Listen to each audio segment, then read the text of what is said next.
Today we're going to look at a circuit that can do mathematical exercises using an op-amp, similar to the op-amp that we use for our simple amplifier circuits in the last exercise.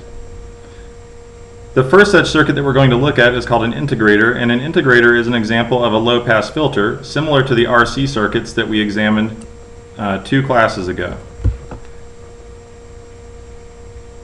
Let's look at why it's called an integrator.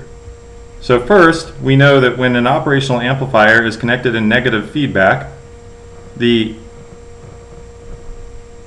2 terminals of the input, the non-inverting and the inverting terminals, are forced to be close to equal. Because the non-inverting terminal is equal to ground, that means that the inverting terminal would be equal approximately to ground. Now we can do KCL at the inverting terminal of the operational amplifier. We know that the current through the resistor has to equal the current through the capacitor because no current can go into the operational amplifier. We know that the current through the resistor is VI minus 0 divided by R1, and if you recall, current through any capacitor is equal to the capacitance times the derivative of the voltage across it. So we can say that I2 is equal to minus C dV0 by dt. Now, in order to get rid of the derivative term here, we're going to integrate both sides. So we take the integral of the input side divided by R1 is equal to minus C times the output voltage. So we can say that the output voltage is equal to minus 1 divided by R1 times C times the integral of the input voltage with respect to time.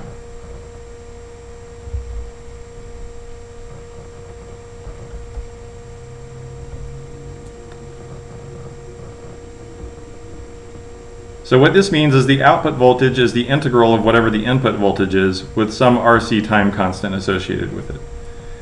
Now, looking at this in terms of impedances, which we're more familiar with, we recall that the impedance of a resistor, ZR, is just equal to the resistance, and the impedance of a capacitor is equal to 1 over I times 2 pi times F times C, where I is our imaginary variable, which is equal to square root of minus 1, and F is the frequency that we're looking at. We can prove that the output voltage over the input voltage is equal to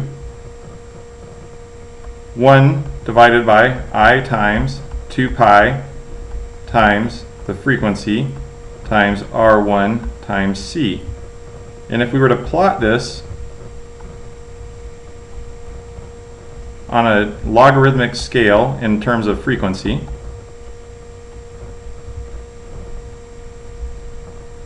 we would see that the function VO over VI, the gain of the circuit, is infinite at 0 frequency because the frequency is in the denominator, so we would divide by 0.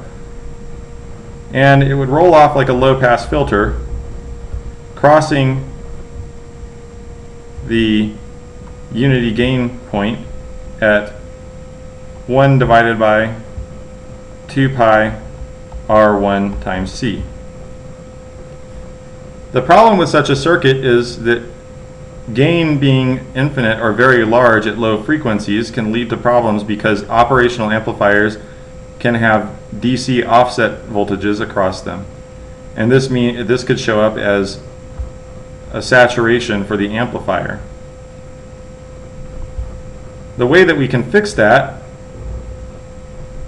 is by placing a resistor R2 across the capacitor. And in this way, our frequency response would look something along these lines. It would have a DC gain that was equal to R2 divided by R1.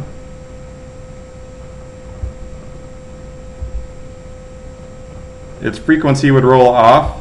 Again, we're plotting this log of frequency. And on the y-axis, we have VO divided by VI, the voltage gain of the circuit. The frequency would start to roll off at a frequency that was equal to 1 divided by 2 pi times R2 times C, and it would reach a value of unity at a value of 1 divided by 2 pi times R1 times C. The other day when we were looking at filters, we saw a very similar behavior for the simple RC filter.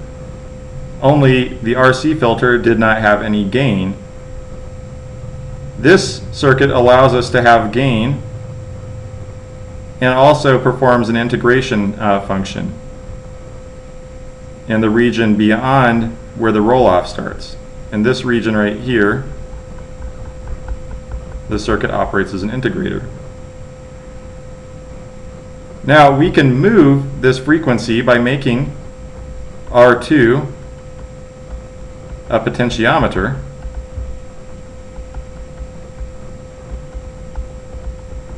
which would change the gain of the circuit and also change the location of the pole frequency.